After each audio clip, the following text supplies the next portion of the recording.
Welcome back to Racing with Jesse Rosinski. I'm not gonna lie, I didn't find it to be the most exciting, intriguing weekend of racing. Granted, again, there's very little on the track. No truck racing, no F1, no IndyCar, no motor, no AMA Supercross. Like there was a lot less to watch, but even with that, you'd hope the races would be more exciting than. And again, there was still good racing around the track during the weekend. So don't get me wrong. I'm sitting there talking trash. Like there was some good racing, but on a positive note, at least the races shot by really fast. I mean, that's my big takeaway from it. At least it went by fast. But I thought it could have been. I was hoping for so much more. Really, is what it comes down to. I'm going to say it now, and I'll say it later too. I've never been a fan of Richmond during the day. I just don't like the races as much. I think it's one's less racy. I don't know what it is, or maybe it's just because I grew up watching them all under the lights. That could have been it. It could have been, very good chance that that's why. But it's just so boring. Across the board again. I'm not saying there wasn't any good racing, because there was. There was some good racing on the track. It just wasn't the most exciting thing to watch. Get into the Toyota Care 250 for the Xfinity series. Noah Gragson, who's always I'd say highly aggressive and does all kind moves that are highly questionable at times, but he does them, and they work out really, really good. But he had brake problems seemingly. It really did seem like all day long. Which is a shame, because he's normally right up there and he was doing really good for the season. But it happens to everybody. Even even junior motorsport guys have problems. Joe Gibbs, like everyone, Hendrick. We see people have problems all the time, regardless of what series it's in. So it does happen. It doesn't make it suck any less for them, but they'll be able to bounce back, I think. John Hunter Nemechek won stage 1 in the 18. Good to see him there. Trevor Bayne did some races. John Hunter does some, what's the word? An ever evolving group of people, are going to be filling in that car. And I really think John Hunter, is super talented. I just thought he got moved up to the Cup Series way too early into equipment that he couldn't be competitive in. And that's, how he ended up back in the trucks, even though I think that was the best move for him to go back down there and do what he was doing. So I'm not complaining about that at all. Excuse me, because I thought that was the best move for him. But he won stage 1. Ty Gibbs in the 54 wins stage 2. No one should be surprised. I mean, pretty sure I said watch out for the Gibbs guys. I might not have. I might have missed them, but they're always in the hunt. And I said the best racing that I saw was those last couple laps between the Gibbs teammates of John Hunter Nemechek and Ty Gibbs. Last couple until that last turn. Ty definitely, he's going to have one coming, because he just drove in there. No attempt to do anything. And, that's how he got by him. I get, bumping people out of the way, but, using the side of the car as a brake. I just, I didn't like that move. Granted, he's racing for the championships, so those points, all those points do mean, something, but, just slamming someone really. I mean, and again, he finished second. So, John Hunter did. So it wasn't as bad as, the Cup race, which again, AJ, said, see you later.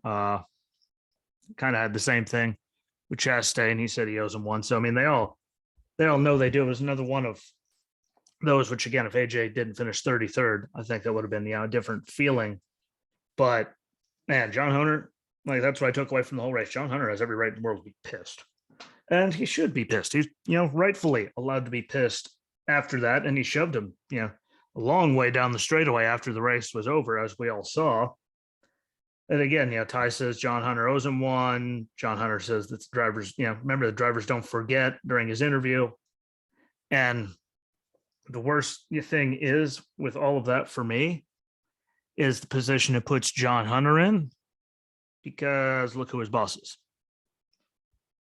You can always remember, but especially when you're not running for the championship, when your boss is Ty's grandfather, kind of makes it more interesting for you to be able to do anything back or even say anything, because of who Ty is, regardless of the move. I'm sure they're going to have some kind of sure today was really fun in the shop. They had to have a meeting after all of it.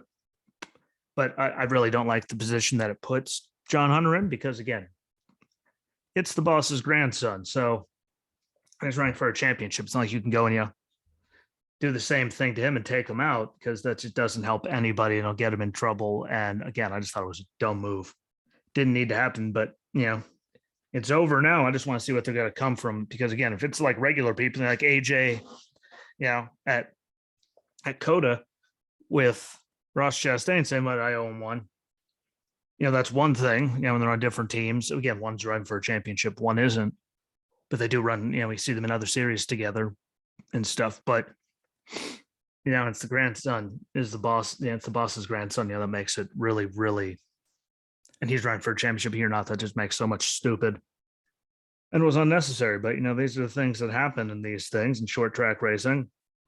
Did I like it? I mean, not really. Do I know people that would do it that we like? Yes. And I'd probably be a little less, pissy about it then, but just the way he did it, I didn't like. A lot of people didn't seem to like it, but good news, 18-year-old Sam Meyer wins the 100K, dash for cash bonus and is qualified for next week's now. Good on him. Top 10.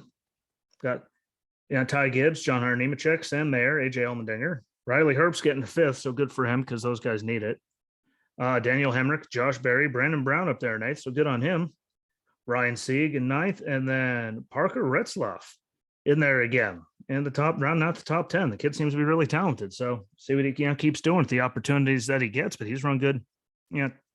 Both times I've seen him, as I remember seeing him, I'm sure he did more of it in different types of tracks. So good on him. I'm really intrigued, to see what he's going to do. You can see how young he is during his interviews. It's kind of funny, but see what he does. See, see if it's just a thing, but he has to have talent to be doing what he's doing. And then notable finishers, Landon Castle got a 15th. Which again, not the greatest, but it's in his first year with good equipment. It'll come around. Ryan Priest got 16th. Good on him. And Noah Gregson still pulled off a 21st, even with his brake issues. So that's good. I'm okay with that. But it was really just a boring race, and that was just a dumb move. Like it was unnecessary. When I go in there again to his bumper, don't just go and use the side of his car to slow you down, because that's gonna get people pissed, and it really puts Joe Gibbs and John Hunter in just an awkward situation with all because of that move, which it's just dumb and why do it? But boring stuff really to me. Moves us on to the Toyota Owners 400 for the Cup Series. And again, never a fan of Richmond during the day. Always a fan of the night races. Even when Rusty was getting bumped out of the way by Gordon and all those times, never a fan of it during the day. Sorry. At least I got it out of the way right at the beginning of the race again, but it sucks to see Kurt Busch have issues early and on like lap 10 when he came to a stop because he had no fuel pressure. It was a shame to see that happen because I think he could have, he was always found a way by the end of the race to be running good, but he's run good in so many, he can have one of these. And again, look, they get JGR equipment. As I said, any team has problems. They get their stuff from Gibbs. So, big teams having, things happen. That happens all the time. It's just, bad luck for him. And it wasn't as boring as the Xfinity race, because there was good racing. We saw people, racing, 2 lanes around the race and, being racy with each other, which, is good. It's a good change of pace, but, lots of boring, but I was happy to see, strategy have to play a role in it because of, few cautions and all that. Blaney, Ryan Blaney got stage 1. Good for him for the playoffs. Truex gets stage 2. Good job on Ty Dillon getting into Cole Custer, which caused him to get into Cindric, put him around and turn, in the 2. That was awesome. Good job, Ty. And again, different strategies because of everything. Had people out there on older tires, newer tires, and that's what cost, Byron and Truex the 1-2 finish, and why Hamlin and Harvick got, first and second in there just because of strategies, and they drove right by them. And Harvick would have gave him the bumper if he could have got to him, but he couldn't. And Hamlin finally got a win after a really, really terrible, abysmal start to his season. So, good on him. Harvick finally looked good. Good on him. He needed it, but Hamlin got first, Harvick second, Byron and Truex third and fourth. Kyle Larson got a 5th. Christopher Bell, another good run, 6th.